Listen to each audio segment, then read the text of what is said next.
السلام علیکم ورحمۃ اللہ وبرکاتہ۔ رسول اکرم صلی اللہ علیہ وسلم نے ذی الحجہ کے پہلے 10 دن کی عبادات کی فضائل بیان فرمائے ہیں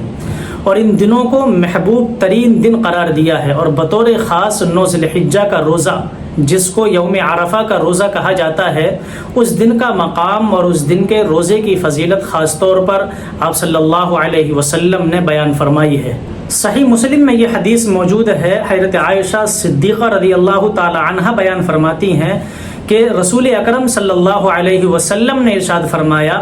جس کا مفہوم یہ ہے کہ اللہ تعالیٰ سب سے زیادہ یوم عرفہ میں، عرفہ کے دن میں یعنی 9 ذی الحجہ کو لوگوں کو جہنم کی آگ سے آزاد فرماتے ہیں، یعنی لوگوں کو جہنم سے سب سے زیادہ آزادی اس دن میں ملتی ہے، یعنی عرفہ کے دن میں ملتی ہے، 9 ذی الحجہ کو ملتی ہے۔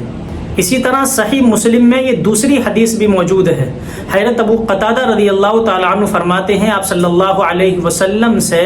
یوم عرفہ کے روزے کے بارے میں پوچھا گیا تو آپ صلی اللہ علیہ وسلم نے ارشاد فرمایا کہ 9 ذی الحجہ کا روزہ یعنی یوم عرفہ کا روزہ پچھلے 1 سال کے گناہوں کو بھی ختم کرتا ہے اور آئندہ ہونے والے 1 سال کے گناہوں کو بھی ختم کرتا ہے۔ تو 1 دن کا روزہ اور 2 سال کے گناہ ختم ہو رہے ہیں، تو اس دن کی کتنی فضیلت اور عظمت ہے جو حدیث میں بیان کی گئی ہے۔